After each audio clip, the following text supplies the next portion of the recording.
With the current banners for Columbina and Ineffa, two of the most broken supports not just right now, but in the entire history of this game, and with massive reruns coming soon like Lauma, Durin, Escoffier, and even Nicole, it's time to break down everything so you can decide the best option for your account. Let's start with the Lunar Trio, Lauma, Columbina, and Ineffa. All three have their own strengths and weaknesses. First, Ineffa.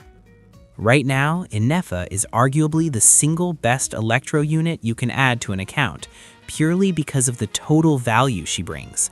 She can be your sustain, she provides a shield, she can be your lunar charge trigger because she can enable lunar charge by herself, and on top of that, she deals insane off-field damage. Her team flexibility is what makes her ridiculous. If your account needs Electro anywhere, she can slot in. She works as a Hyperbloom carry, similar to Kuki, off-field application plus sustain. She works with basically any Electro DPS, and she can even carry older DPS units because she's so strong that she gives the team access to lunar charge on top of her own damage.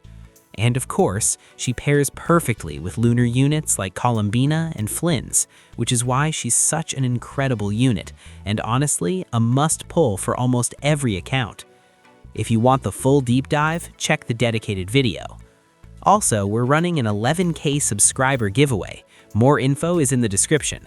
And quick reminder, there are some insane offers currently running on Loot Bar, up to 30% off.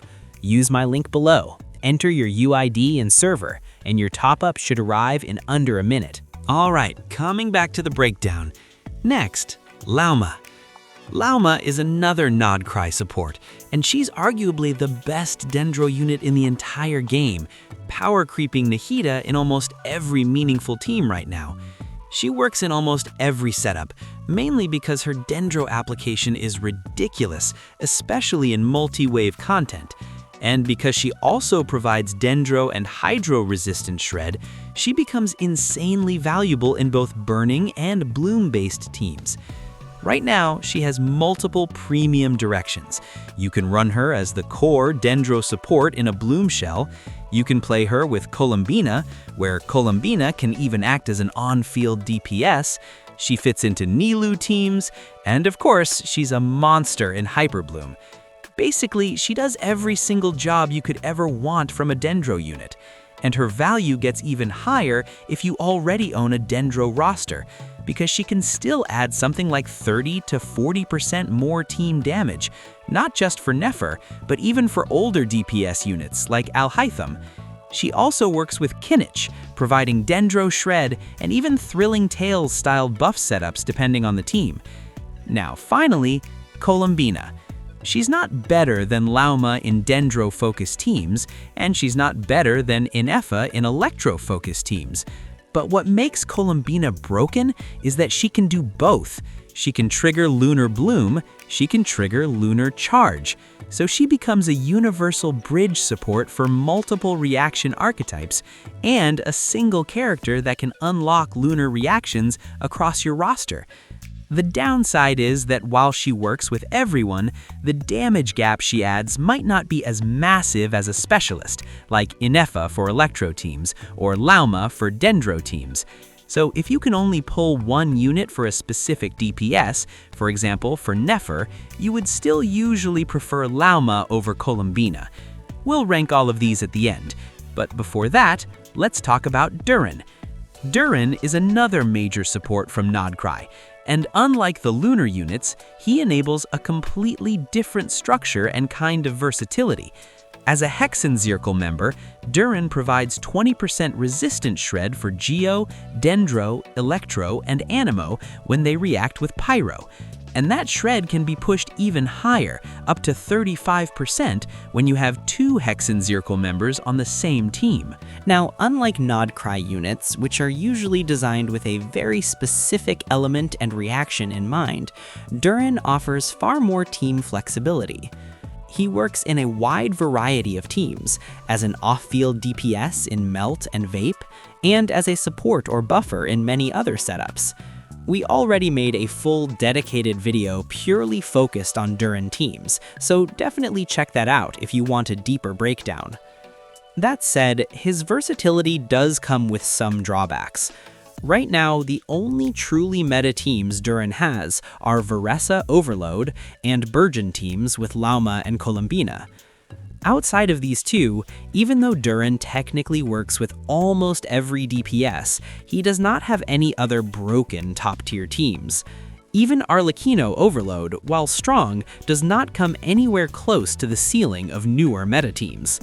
He also does not currently work well with Mavuika, any of the nod-krai DPS units, or Skirk.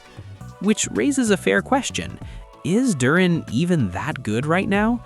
Because while nod-krai DPS units are restrictive, they provide massive buffs to their specific archetypes, making them absurdly strong within those teams. Here's where Durin still shines. He is a Hexenzirkel member, and currently the best Hexenzirkel unit in the game. That alone gives him incredible synergy with older characters, making him extremely valuable for players who genuinely enjoy using older DPS units. For free-to-play players in particular, who cannot afford to pull every dedicated premium support, Durin is a much safer option.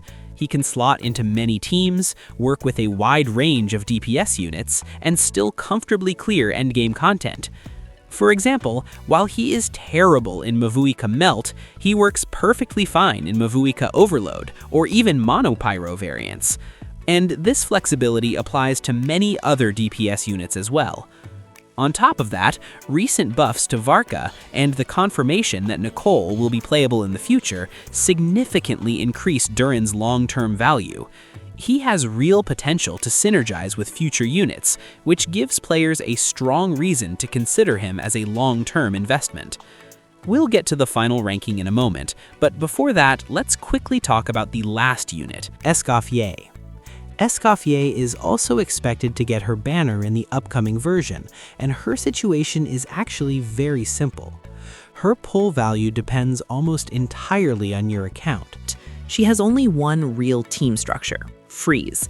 If you own Skirk and you plan to play Skirk long-term, then Escoffier becomes an insanely valuable unit, providing massive buffs and enabling Skirk's strongest teams.